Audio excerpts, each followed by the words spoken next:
It's no secret that writing can be lonely work, but does it really have to be? Whether you're full-time, part-time, or just starting out, you'll get insights into the tricks, tips, and production habits of writers from every level of the biz. From best-selling authors to those launching their first novels, you're sure to be in the company of friends as we encourage great writers to divulge and share their secrets. This is the Great Writer Share podcast with your host, horror and sci-fi author, John Crinan. Hello everyone and welcome to episode 52 of Great Writers Share, the podcast where every week we grab an hour or so of time from some of the kindest and hardest working writers around to join us on the show and discuss their approach to the craft of writing, publishing, and staying creative in today's world. So, another new voice on the podcast. Last week you met Holly, but if you missed episode 50 of the show, then you might be surprised by the fact that you're still not hearing Dan doing this intro. Well, the Great Writers Share team has grown, and along with the usual great episodes from Dan, who you all know and love, going forward, you're also going to be hearing new interviews by myself, Holly, and Faye, who you'll be meeting next week.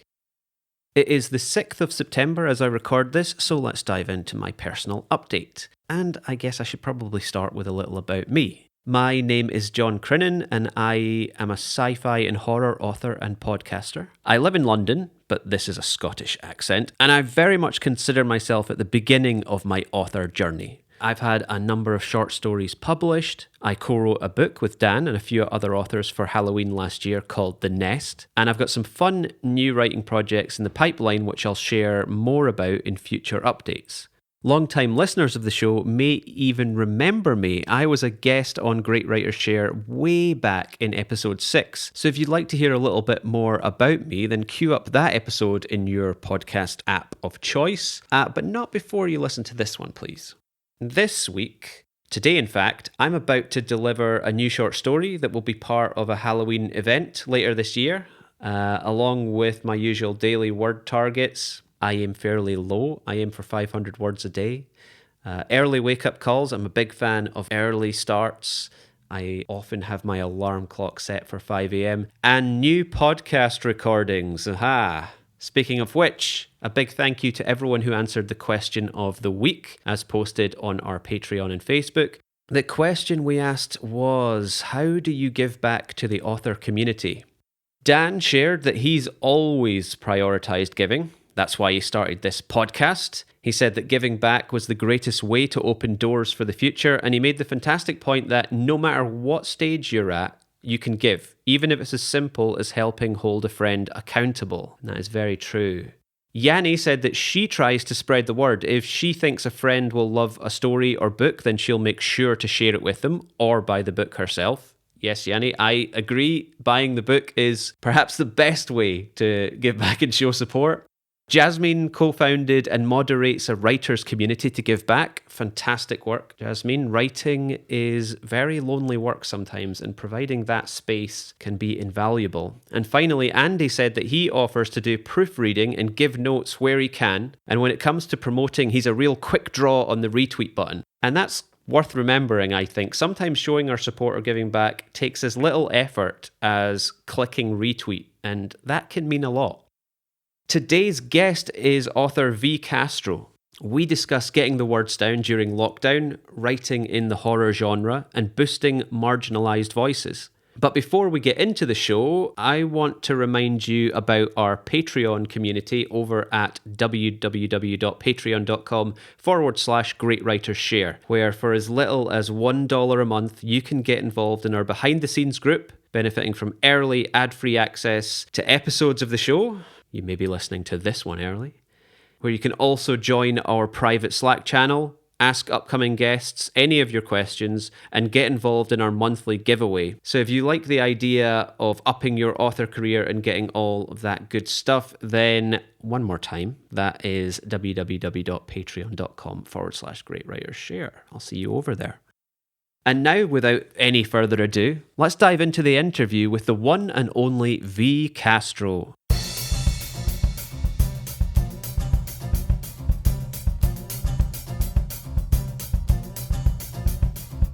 V. Castro is a Mexican-American writer originally from Texas who now resides in the UK. She is the author of horror, erotica, and sci-fi books, and her titles include Maria the Wanted, Hairspray and Switchblades, along with the future releases Goddess of Filth, coming from Creature Publishing, and Queen of the Cicadas and Mestiza Blood, both from Flame Tree Press, which are due to be published in 2021 and beyond. Her short stories have appeared in a number of anthologies, including Lockdown and Worst Laid Plans, and when not writing fiction, she can be found posting film reviews on Sci-Fi and Scary. Most recently, V, or Violet, has co-founded Fright Girl Summer, an online book festival to promote women in horror with an emphasis on women from marginalised community. Violet, welcome to the show. Hi, thank you for having me. Oh, you're most welcome. So I like to start with firsts. And I do want to talk a little about your first book, but there's kind of an elephant in the room right now with the world as it is. And I just wanted to know, with COVID-19 and lockdown, how has that affected your writing right now? How are you holding up? We've had a few months now. We're like 4 months into it. So we've had some time to adjust. But if you're anything like me, I don't feel like I've really adjusted. I just wondered, how are you getting on with it? I've had some really, really, really bad days.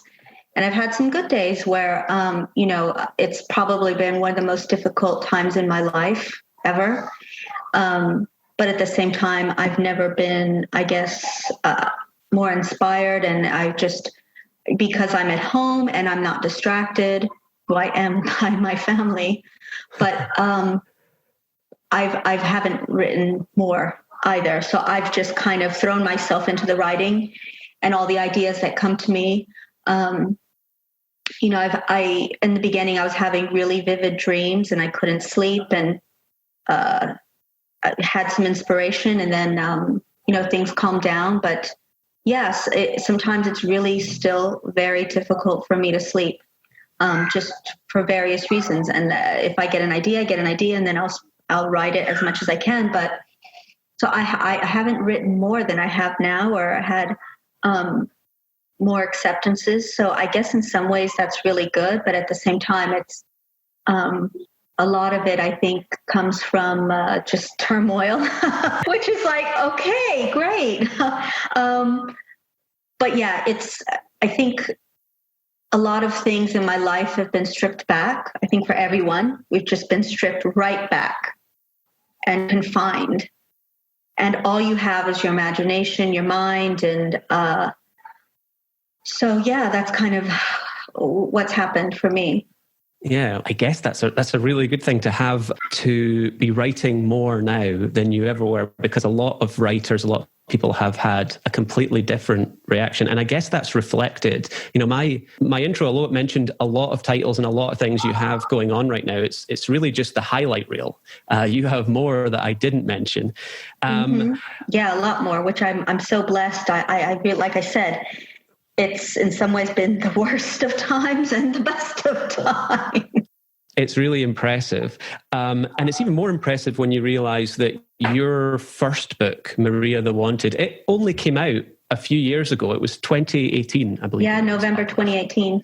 So we might jump around a little bit, but I thought just now, if we could jump back to Maria and the writing of that, because so much has happened since. We'll catch up to current. But could you just talk a little bit about writing of Maria, when you decided to write it, where you were at, and a little background on that book?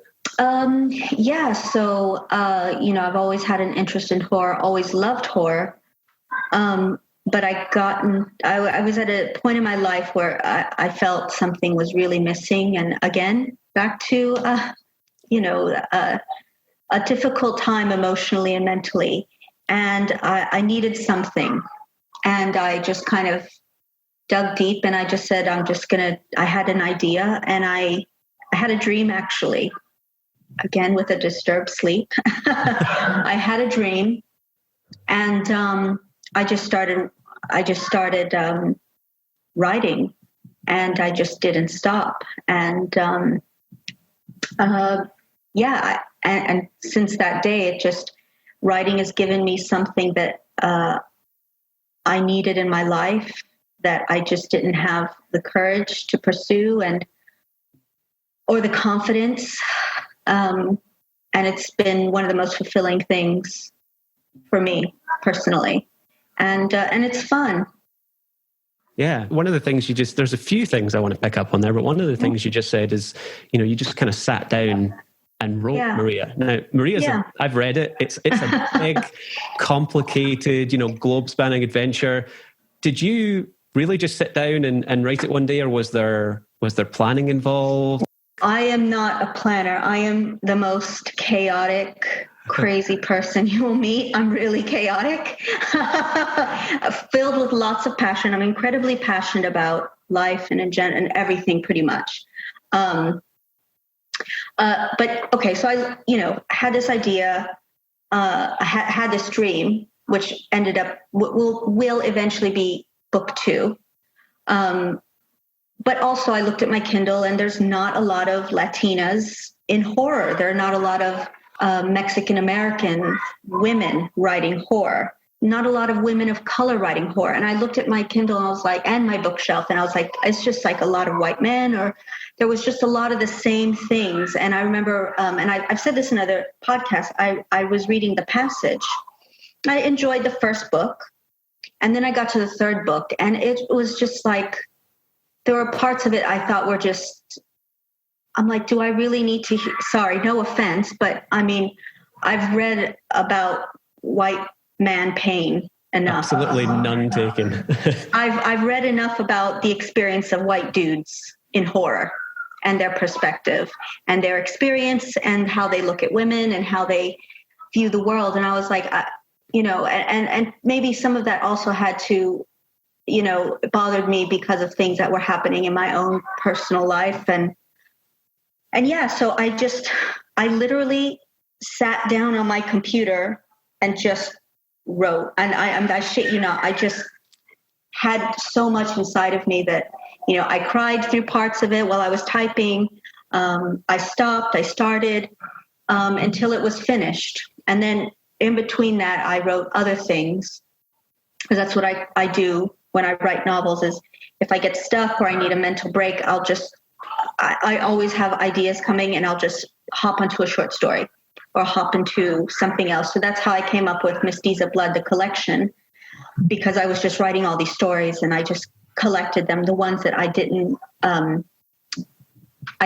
submit, or the ones I didn't want to submit, or the ones that were rejected. But, I just held on to them and kept polishing them. And so that's what I do is, again, I'm chaos. I am organized, passionate chaos when it comes to my writing. And I'll just hop here and there and then just work on it and go for it and work on it and work on it. But there's no rhyme or reason. It's just like what's in my mind, what's inside of me. And I just have to get it out. Yeah, I'm kind of the same. I have found that it can be very helpful to have another project to jump onto if you get to a block, especially if you're not planning it. Sometimes if you're writing into the dark on a project, you can come to a point where you just need to be thinking about something else. Yeah. Jumping onto something a little bit shorter can be an easy way to sort of reset your mind and then generate some new excitement to go back and start. Oh, absolutely. And I just don't want to forget my ideas. You just want to, even if it's not complete, I'll just open up a Word document just to get it down. Yeah. So how long are we talking from you sitting down to write Maria? You've had the dream and you sit down and write it. Obviously you have these little breaks where you do some shorts and things like that, just to get an idea of the time frame, because some people's first novels can take years, decades. It can be a long time. And I'm just wondering, what kind of time frame were you talking from? The first draft took 3 to 4 months, the first draft. And then obviously you have to just go over it 1,010 times. But just the initial spurt of ideas and emotions and scenes and the music, it just all kind of happened. Yeah. So, and also, to consider things getting published these days, there are word counts. So you do need to consider how long it is, and it needs to fit a certain I guess, is it a novella? Is it a novel? What is it going to be? You have to kind of decide. Yeah, a lot of writers, unfortunately, I don't count myself among them. In the past, I've been quite slow on getting longer works out. Short stories I can kick out fairly quickly, but the novel that I've been working on has been for a long while now, and I've heard from other writers who write quickly how clean their drafts can become, how surprisingly clean they are, and how good they write when they write fast. You know, they're really pleased with what comes out of them when they don't overthink. Did the first draft, obviously there's things like typos and ways to edit the prose a little bit, but did the story change drastically between drafts, or was it really that first draft, was it kind of the final product that we see now with regards to plot? So the first draft was, it was a mess. And then just as I started to clean it up, I started to add things and thought, this would clarify this more. I think I need to dig into this more. And I wanted to, incorporate, like, as a Mexican American, there are a lot of stereotypes, and I wanted to kind of reclaim those stereotypes and use them. So I thought of all the things that kind of bothered me, hurt me, experiences, and I wanted to put that in the mythology. Same with like the vampire mythology, just turn it all the way around. But also expand kind of the experience of women and women from different times in history and places, and being assigned and saying, like, no, this is all you can be. This is who you are, and this is how you'll be judged forever and ever. And I wanted to show that, and obviously you can't do that in real life because we're limited as humans. But if you have a vampire life and you did have that immortality, how much you could change about the perception of who you are from where you come from, and how you could rise above those things. And so it became more than just a story. It became just like this epic idea of womanhood and being a woman of color, and also kind of the mixing of pagan and Judeo-Christian, because again, being Mexican American, you have a mix of both of those culturally, just from the history. My ancestors were pagans, but we were forced to convert, and now Catholicism is a huge thing, and religion. And I wanted to kind of incorporate all that and make it a big mashup. So it literally, as I was writing it, it just grew and grew, and all these ideas, and it just happened. I don't know. As I cleaned it up and as I was just going through it, it just became this bigger and bigger project. Yeah, well, I mean, you've touched on quite a few things that I want to talk about there. I almost don't know where to go next. I'm chaos. I love it. It's great. But I'm going to jump to something just that you touched on just briefly, because it just made me think as you were talking about horror and the fact that you write horror, and you were talking earlier when we mentioned COVID about difficult times and how that has been surprisingly good for your productivity, at least when it comes to writing. Is that why you write horror? Is horror for you kind of cathartic to write and work through these things? Yeah, absolutely. I've just always loved horror. There's a lot of mythology, culturally, urban legends. I grew up with a lot of folklore. So it's always just been there, kind of like this white noise. And I've just loved it and watched horror films since I was really young, probably too young. And there's just something about, and I think it also is personality. I'm not like a happy, I am quite bubbly and sociable, but I'm not a very kind of, I tend to gravitate towards the darker parts of life, and my thoughts are just darker, and I can't help it. And so it just comes out that way. I mean, I love, erotic romance. I like that push and pull, but I mean, ask me to write like a cozy mystery, or I'm like, what the fuck is a cozy? What does cozy mean? What does cozy feel like? Because and again, maybe it's because of where I come from, and I have I guess if I really tried, I could, but I have no foundation for that. So it's hard for my mind to go there. It's just the way I think I'm programmed, the way I've been raised, the things I experienced from a young child that have shaped me, trauma. It's just the way, like I said, I think it's just the way that I'm programmed and the way my mind operates and my heart. I can't change it. Yeah, it's just a lifelong love of horror. I'm exactly the same. All my ideas just seem to gravitate towards that, and I think there is a lot of hope in horror. Oh, absolutely, and that's the thing. I always have like hopeful. My endings always do have hope, or there's always this sense of empowerment. But I tend to have a pretty dark view of the world, I guess. That's understandable, yeah.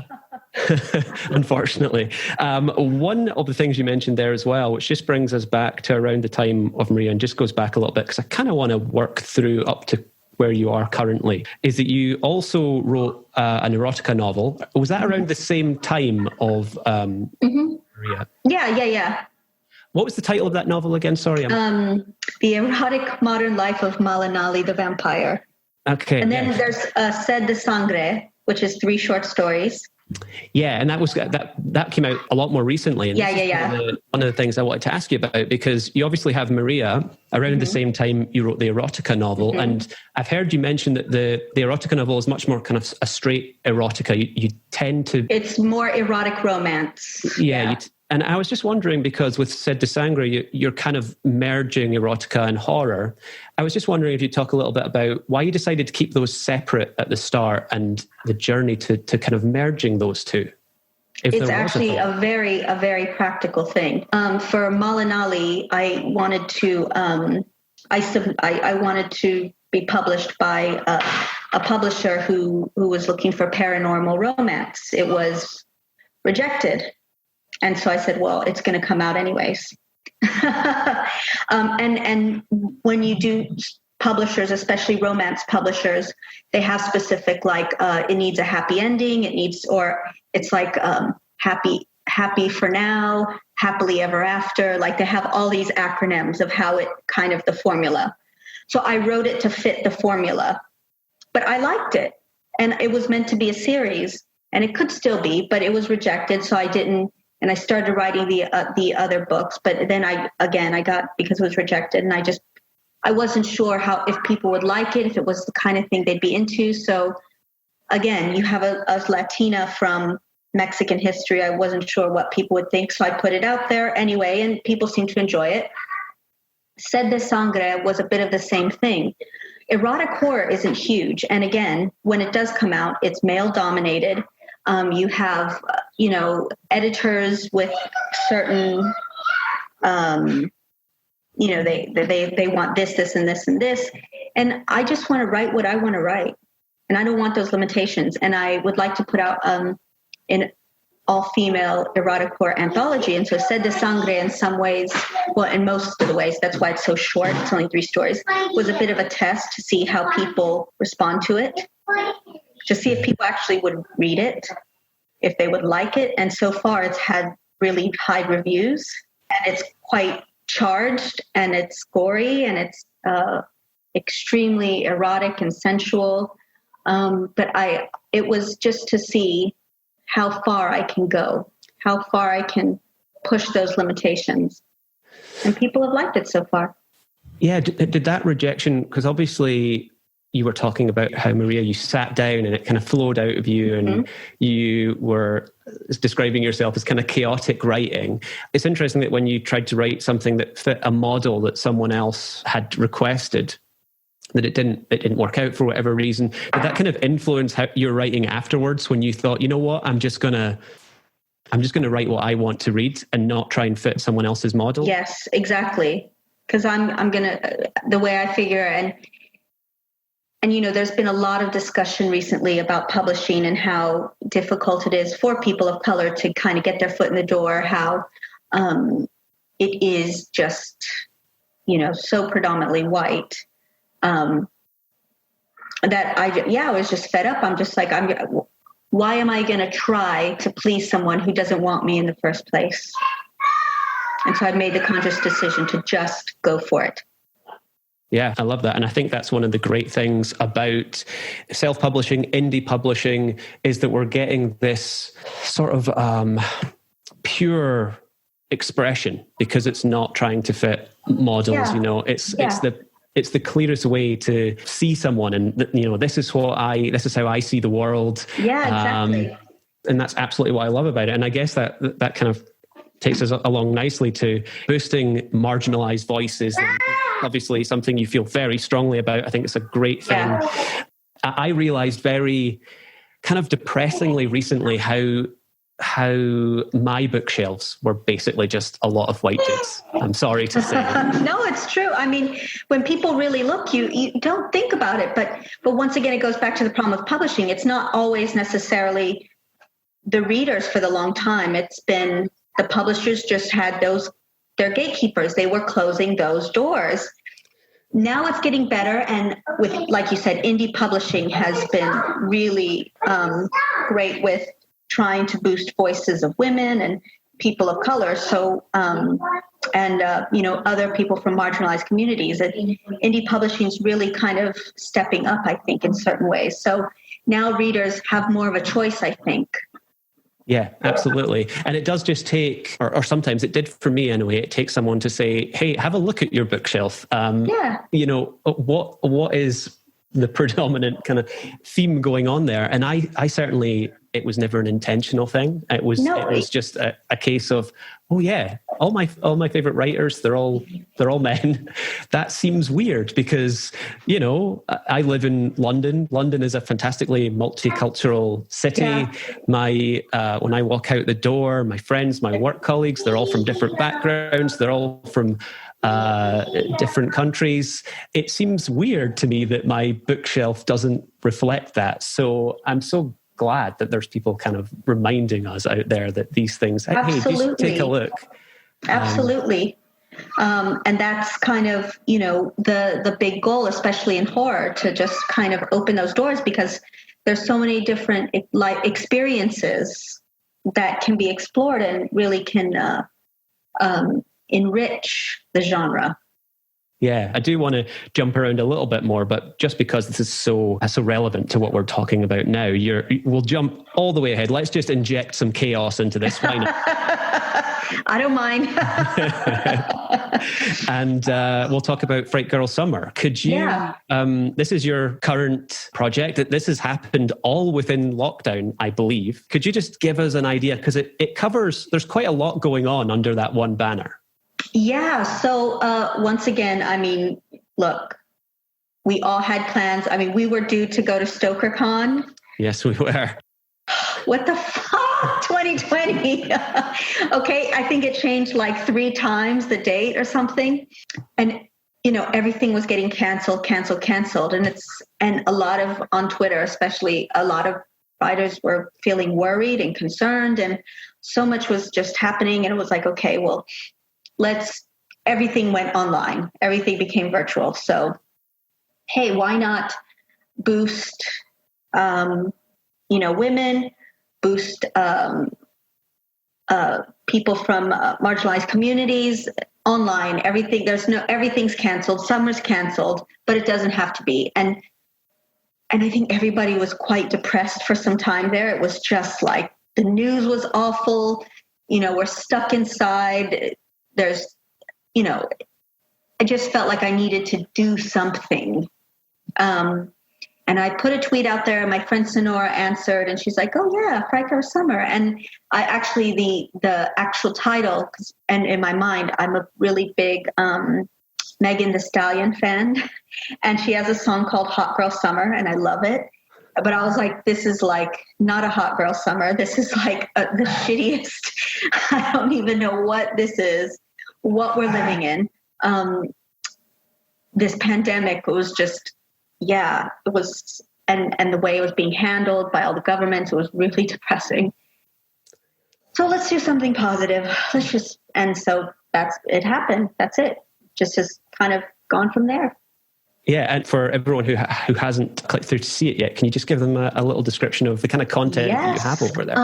So if you are a woman in horror, please get in touch, have a look. So you can. There's short stories. There's over 20 free short stories in flash fiction.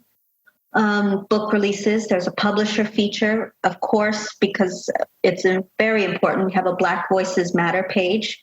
So where we've boosted and highlighted Black writers and a reading list. So if you want to diversify, we have all of these amazing Black females with their books. We have another reading list for women of color. We have, for Pride, we have an LGBTQIA section. The wonderful Haley Piper wrote a list of queer short stories. I said book releases. We have essays. We have an artist bazaar, so artists can go and again, let's boost people's income. They're selling their art. We can put you on there. Indie publishers, because again, with things being canceled, book fairs, cons, everything's going online. So we have that. A bit of everything, and participate if they want to submit reviews for books by women or readings or so that's kind of how what's on there. Yeah, there's so much, and I'm just now going to start one of your reading challenges, which cool. I've started. Thank you. Now. Yeah. Well, I'm almost finished your book, Hairspray and Switchblade, so I'm going to use that as my first book in the three. Great! I hope you're enjoying it. That's a bit strange. I'm really loving it. Thank you. So I'm excited to do that. But one of the things I'll just come back to, just talking about diversifying my bookshelf and why it was important to me. I think it's important to us as readers, but we have a lot of writers as our audience, and we often hear the advice: if you want to be a writer, then read widely. And often that just means read outside your genre. But I absolutely think it relates to diverse authors as well. You want to enrich your worldview by having these different voices, these different cultures. Really, when I read your books, I've read a few now, and it feels like I'm learning about so much. I'm traveling the world to places I've never been. All that is enriching kind of me. It's obviously very entertaining, and it can't help but enrich our writing as well. I just think it's obvious. Thank you. So. Yeah, no, absolutely. Thank you. Unfortunately, so I've been doing a lot of writing, but my reading has suffered immensely during the lockdown, just because I'm writing so much. But then, just kind of taking the time, because I have to choose between both, and then having children around all the time. It's just, you have to juggle. Yeah. So I'm hoping I can pick up more reading this fall, but I've got a lot on my plate to finish. So, but yeah, I agree. Try to read what you can and boost those voices. Yeah, 100%. And I've had a very similar response. My reading hasn't stopped because it's so important to me to keep reading, but I have really drastically slowed down. It's taken me a long time to get through the books that I'm reading. So I'm sure that that's related. I don't know exactly what that means, but it's strange the way that you respond to these events, and we're all responding differently. My writing's taken a knock as well, but that's another story.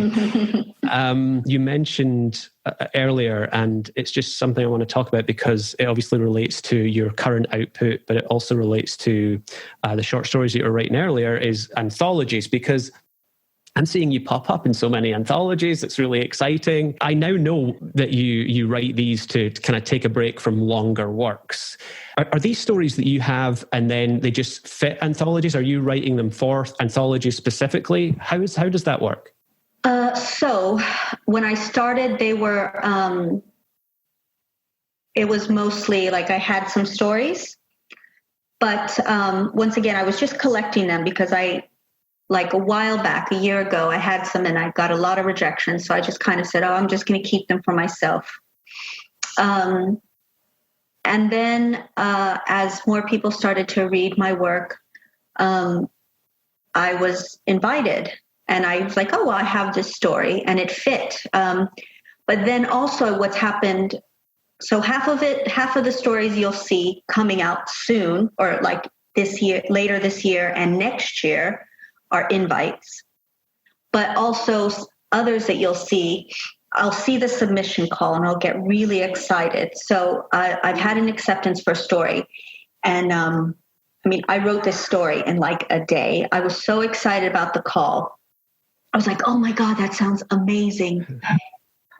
And I just saw it. I saw it from beginning to end. I knew exactly what I wanted to say. I knew exactly the picture I wanted to paint. And I just wrote it. It just flew out of me. I sent it in. And by the grace of Jesus, it was accepted.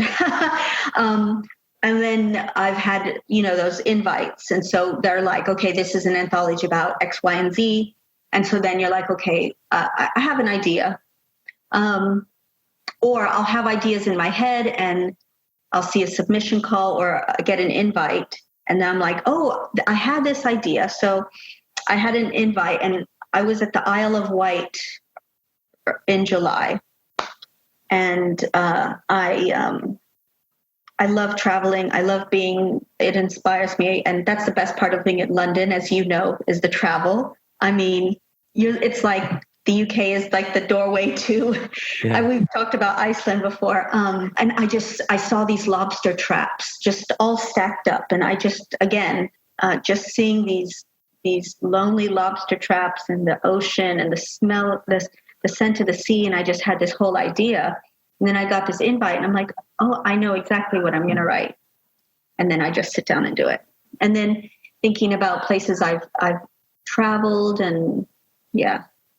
So these stories then, because that's what I was going to ask, and I was thinking, and you maybe kind of answered it. I was going to ask if the deadlines of anthologies, I always find the deadlines the trickiest part, because I see a call for an anthology, I get really excited about it. I think I've got the perfect story. I just don't know where I'm going to fit it in. Are you quite, I guess, like that kind I've missed a lot of calls that I've wanted to do, where I've seen them. I've missed a few. So yeah, it doesn't always work out, but sometimes it does. So I saw one like 2 days ago and I have the idea. I've started writing it. But let's see if I can finish it. That's a thing. So it's trickier. If it's like up to 3,000 words, it's a bit easier than we need something 3 to 6 or 7. Then it's a bit like, can I do that? It just depends. Honestly, it's one of those things, the stars have to kind of align. But is it easy for you to compartmentalize your current story idea? Let's say you're working on a novel or a novella, something a bit longer, and this comes along. I guess it comes back to this chaotic nature that you were talking about. Yeah, absolutely. It's easy for you just to stop. So for example, I will often hop between projects. So I'm currently working on a science fiction novel. I want to get it to the word count so I can start subbing it to agents. So I'm like just focusing on that. But then I saw this call. So I've put my idea down and I was thinking about it all last night. And so I've started it. But then I'll hop back onto the science fiction. I just go back and forth. Well, just speaking as a reader of your work, I'm very excited to see what you do with the science fiction novel. Let's see. I'm excited. That kind of makes me think, actually, because it's one of the things, and you did mention it just briefly earlier, but it's something I wrote down that I wanted to talk about, because it seems to me that you like to play with genre tropes a little bit, the kind of things that we would recognize. You've got Maria the Wanted, which is a vampire novel, but in your book, the typical got to stay out of sunlight thing, Maria can walk around in sunlight. And Hairspray and Switchblades, which I'm reading just now, it's a shapeshifter novel. We'd normally be more familiar with werewolves, but in yours it's a jaguar. And I was wondering if it was something that you kind of take pleasure in, and do you set yourself that challenge? Like, I want to do something different. I don't want to do the same as before. Absolutely. I am like, challenge accepted. Absolutely. So, but also they're culturally significant. So, for example, my ancestors worshiped the sun. The sun was vital. The sun was everything. So I wanted that to be important. And then for the Hairspray and Switchblades, jaguars are revered. Jaguars are very important culturally, and they're everywhere. They're just they signify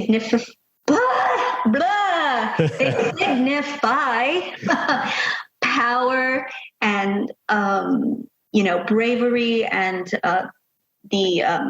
the Aztecs would paint their armor to look like jaguars. So jaguars are very, very important. And then in Sed de Sangre, I don't know if you read Snake Hips. I have the jaguar. Okay, the jaguars appear in there. Jaguars appear, I think, in the Cucuy of Cancun.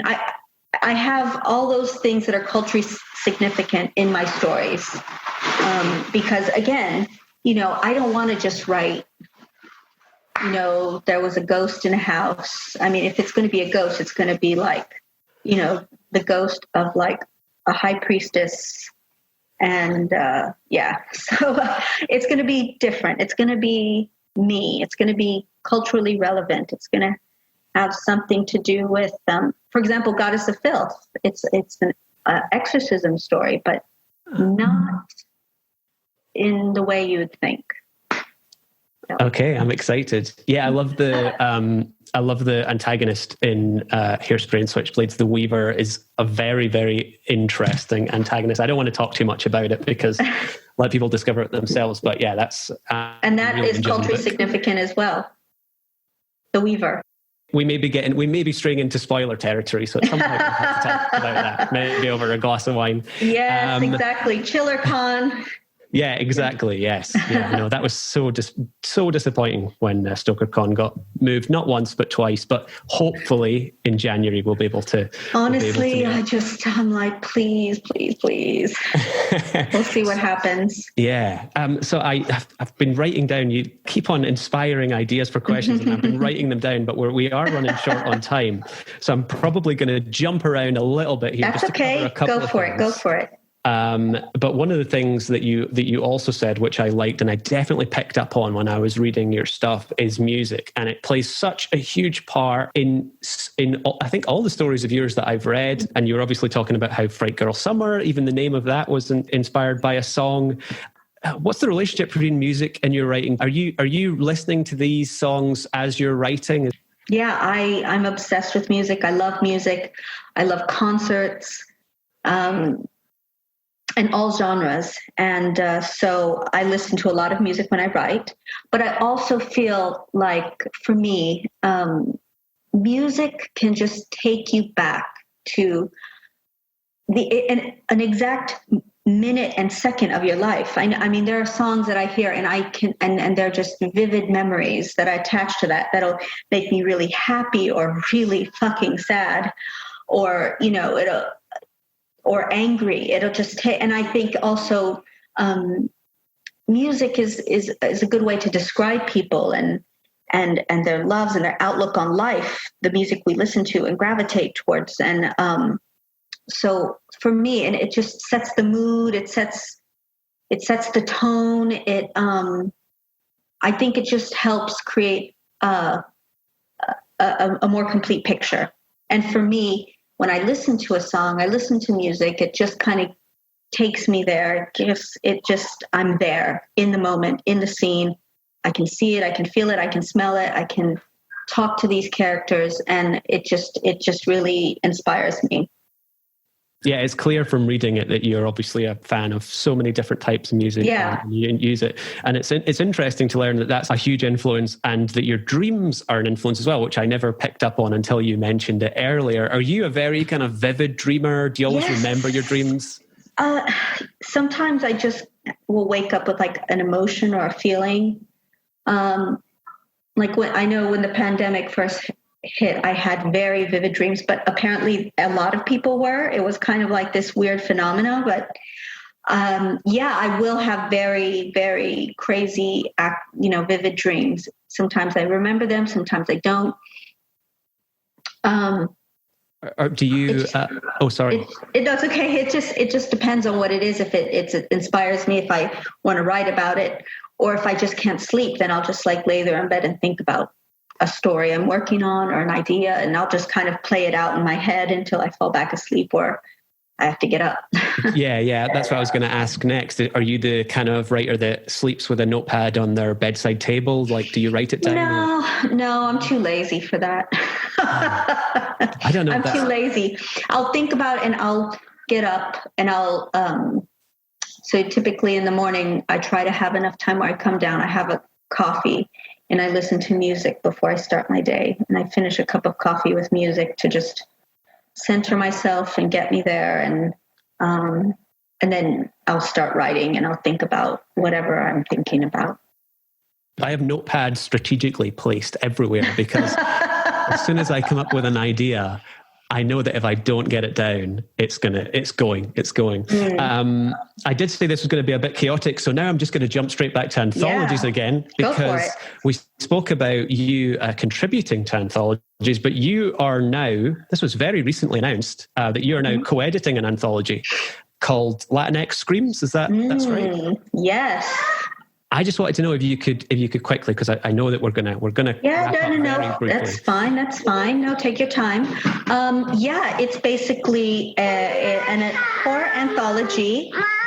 It's a horror anthology. Sorry about that. No, I like it. It's chaos. It's good. It's very on brand. It is so on brand.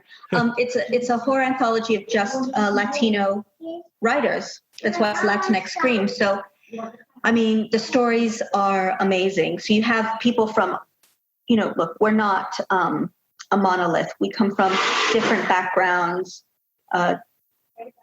different countries. We have different belief systems. And these stories reflect that. And so, you have everything from like robots. You have, it's not really I don't want to say too much because then it's going to ruin it. Then the stories are amazing. You have Santa Muerte, you have folklore, you have, this monster in a chicken processing plant. I mean, you've got a ton of stuff. And, we have, again, the backgrounds are wonderful. Mexican Americans, we have an Afro-Latina, we have Puerto Rican writers. We have,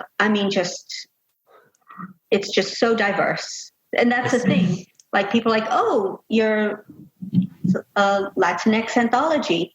But the diversity within the Latinx community is very rich. And I sound like a broken record, but it's beautiful, these stories and beliefs. And it's wonderful. And I wanted to bring that. And it hasn't really been done in horror. How does it feel going from contributor to being the one calling the shots? Yeah, it's great. And I actually might put a story in there. But it was one I was working on, but I might, because it's a Christmas release, so it might be a Christmas story. Yeah, it's great because it's nice to boost other writers. It's nice to, I like giving back. I like seeing others shine and succeed. And again, going back to publishing, you just never know if an editor is going to be like, what is this? I don't get it. But if you have someone, you have two Latinas editing this anthology full of Latinx writers, we get it. We want to hear that. We appreciate it. And some editors will be open-minded and some aren't. So you just never know. And that's why I'm glad we can do this and to really shine a light on Latinx horror. Yeah, I mentioned that you like to give back, and you absolutely do that. And it's a perfect segue into one of the last little topics that I'd kind of written down was social media. We would not be talking now if it weren't for social media. That's how we got we met. The horror community on Twitter is very vibrant. You are a very important and a supportive voice in that community. And I was just wondering, I think you succeed. Oh, thank you. Is social media something, because it's something I struggle with, I tend to find that it's not an automatic response for me to go on and share. I love going on and reading and seeing what everyone's doing and keeping up to date with things, but I'm not good at sharing myself. I was wondering, when you started, did you kind of have an idea, a strategy? Strategy is a horrible word and it's not what I mean. I know what you mean. No, I know. Actually, I was feeling very lonely. I felt really alone on this journey, especially being a woman of color, feeling really rejected, trying to, getting some interesting messages from editors and agents. And it was just, I felt really, really down. And I just needed to talk to people. I just needed people who'd been there, who've gone through it, and advice, and just to kind of have a shoulder to cry on, and to know that I wasn't alone in struggling in publishing, and just people that were like-minded.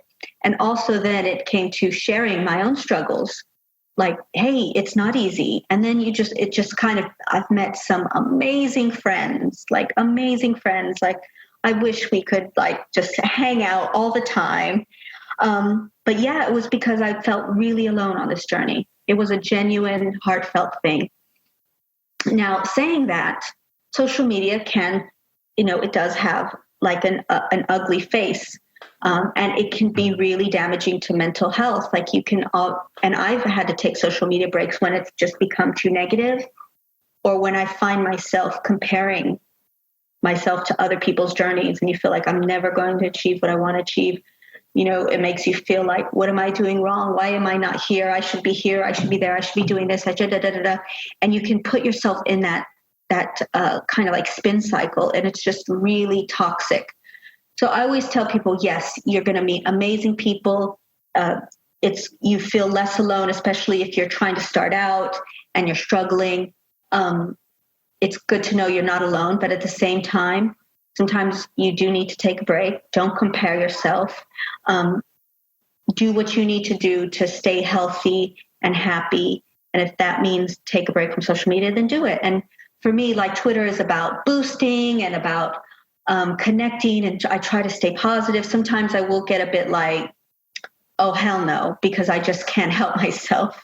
But yeah, that's kind of how it started. Instagram, it's more like, Instagram is like, I like doing pictures of my books, what's happening in my personal life, my Instagram stories. It's chaos. It's like music. What am I drinking? What am I drinking? What am I eating? What am I doing? How I'm feeling? What am I writing? It's more personal. It's kind of like, I'm kind of letting people in a bit.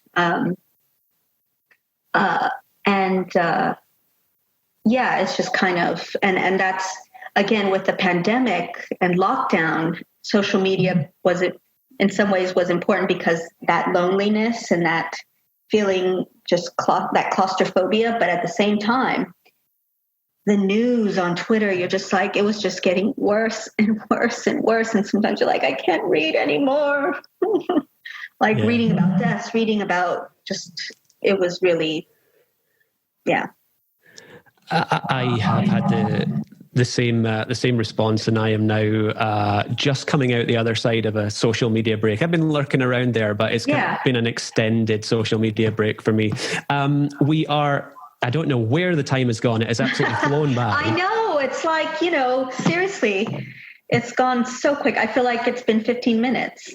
Yeah, there's so many things that I could have talked about. But just to wrap things up, you've covered this and we've spoken about it a little bit, but we have one question that we always ask all our guests, and I think you might have touched upon it in a few of our answers already, but it's just the simple question, why do you write?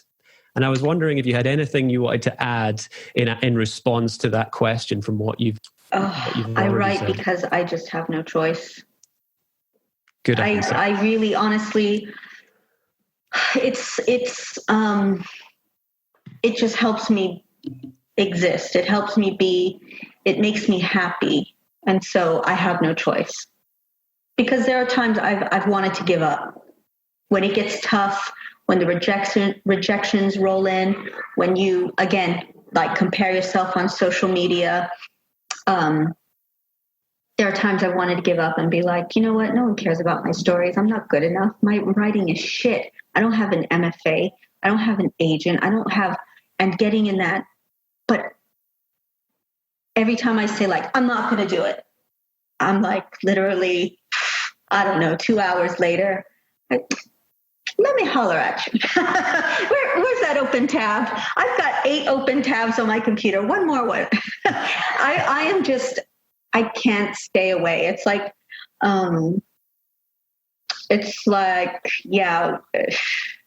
like one of my relationships when I was like in college, you you can't help it.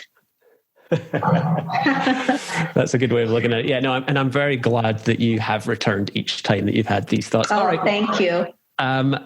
Like I said, there's so many things I could have done.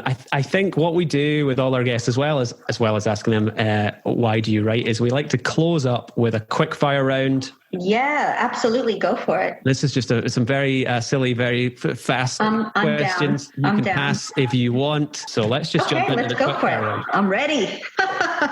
Okay. Question 1, what's your favorite movie monster? Ooh, well, definitely Bram Stoker's Dracula, Gary Oldman. Oh, specific. I like it. Question 2, someone hands and scary. What a combination. I know. Question 2, someone hands you the controls to Spotify at a house party. What track are you putting on to get everyone up dancing? Back That Ass Up by Juvenile. Question 3, red or white wine? Oh, Jesus. Both. One in each hand. Question 4, first country you're going to visit post-lockdown? The US. Question 5, novellas or novels? Ooh, honey, the story dictates. Or the publisher. Question 6, what are you reading at the moment? I am unfortunately not reading anything right now. Oh, yes, I feel guilty. Question 7, what's the design, if there is one, on your face mask or face covering that you wear to the shops? It's a plain blue surgical mask. Question 8, British or American chocolate? Actually, Belgian chocolate. I like it. Question 9, who's your favorite character in all of fiction? Big one. Maria from Maria the Wanted.